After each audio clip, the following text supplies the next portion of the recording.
নবম শ্রেণীর ভূগোলের একটি খুব গুরুত্বপূর্ণ অধ্যায় হলো অধ্যায় 2, যেই অধ্যায়ের ঠিক কোন কোন প্রশ্ন পড়বে ছাত্রছাত্রীরা সেটা নিয়ে খুব কনফিউশন থাকে। তো আজ চলো তোমাদের প্রশ্নমান 5-এর জন্য 2 থেকে 3টি প্রশ্ন খুব ভালো করে পড়লেই তোমরা পরীক্ষার মধ্যে হুবহু কমন পেয়ে যাবে। তার মধ্যে 5 মানের প্রথম যে প্রশ্নটি সেটি হলো পৃথিবীর আবর্তন গতির ফলাফলগুলি লেখো। অবশ্যই তোমরা চিত্রগুলো যেটা যেটা দেওয়া যায় সেটা দেওয়ার চেষ্টা করবে। তোমরা এই যে 5 মানের প্রশ্নটি, এই 5 মানের প্রশ্নটি খুব খুব ভালো করে রেডি করে রাখবে। এছাড়াও এর সাথে অল্টারনেটিভ হিসেবে পরিক্রমণ গতির ফলাফলটাও দেখে রাখবে। 2, পৃথিবীতে কিভাবে ঋতু পরিবর্তন হয় তা চিত্রসহ ব্যাখ্যা করো।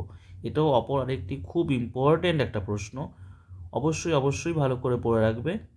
এছাড়াও লাস্ট 5 মানের জন্য যে প্রশ্নটা দেখবে সেটি হলো পৃথিবীতে দিনরাত্রির হ্রাস বৃদ্ধি হয় তা চিত্রসহ বর্ণনা করো। এই হলো 3টি প্রশ্ন, তোমরা অবশ্যই খুব ভালো করে পরীক্ষার জন্য রেডি করে রাখবে। এবার দেখছি 3 মানের জন্য মাত্র 4টি থেকে 5টি প্রশ্ন। এই 4-5টি প্রশ্ন পড়লেই কিন্তু তোমাদের 3 মানের যে প্রশ্ন পরীক্ষার জন্য হুবহু কমন পেয়ে যাবে।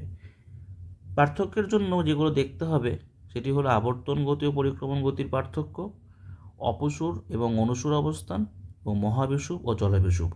এই 3টি পার্থক্যের মধ্যে তোমরা একটি পার্থক্য পরীক্ষার মধ্যে আশা করি তোমরা পরীক্ষা হলে পাবে, তাই খুব ভালো করে পড়বে।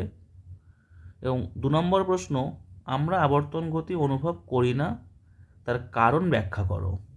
3, অপসূর ও অনুসূর অবস্থান কাকে বলে। দেখো পার্থক্য পড়লেই তোমরা অলমোস্ট এটার অ্যান্সার পেয়েই যাচ্ছ, তবে এটা পার্থক্য আকারে লিখে রাখতে হবে আর এটা টিকা আকারে, তাই দুটো আলাদাভাবেই দিয়ে রাখলাম। 4, নিরক্ষীয় অঞ্চলে ঋতু পরিবর্তন হয় না কেন। এই হলো 4টি প্রশ্ন 3 মানের জন্য খুব খুব ইম্পর্টেন্ট, তোমরা কিন্তু অবশ্যই পড়ে রাখবে। এবার আসছি 2 মানের প্রশ্নে। দেখো প্রশ্নমান 2-এর জন্য যে কটা প্রশ্ন পড়তে হবে তার মধ্যে 1, রবি মার্ক কি। 2, সূর্যের বার্ষিক আপাতগতি কাকে বলে। 3, সূর্যের দৈনিক আপাতগতি কাকে বলে। 4, কাকে কেন নিশীথ সূর্যের দেশ বলে। 5, লিপি ইয়ার বা অধিবর্ষ কী। অনেক সময় এই লিপি ইয়ারটা 3 মানেরও চলে আসে বা বার্ষিক আপাতগতি এটাও 3 মানের চলে আসে। 6, সুমেরু প্রভা ও কুমেরু প্রভা কাকে বলে। 7, কোরিওলিস বল বলতে কী বোঝো। 8, ছায়াবৃত্ত কাকে বলে। 9, নক্ষত্র দিন অপেক্ষা সৌরদিন বড় কেন। 10, উষা ও গোধূলি কাকে বলে। এই 10টি প্রশ্ন 2 মানের জন্য তোমরা খুব ভালো করে পড়ে রাখবে।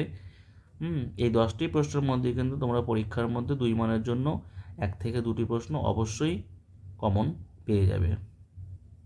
তাই 2, 3 এবং 5 মানের প্রশ্ন নিয়ে অধ্যায় 2-এর থেকে কিন্তু তোমাদের আর টেনশন নেওয়ার কোনো কারণ নেই, কারণ দি পাঠশালা ইনস্টিটিউটের এই যে সাজেশন পরীক্ষার মধ্যে তোমাদের অবশ্যই অবশ্যই কমন চলে আসবে। তাই খুব ভালো করে তোমরা এখন থেকে মন দিয়ে পড়তে থাকো।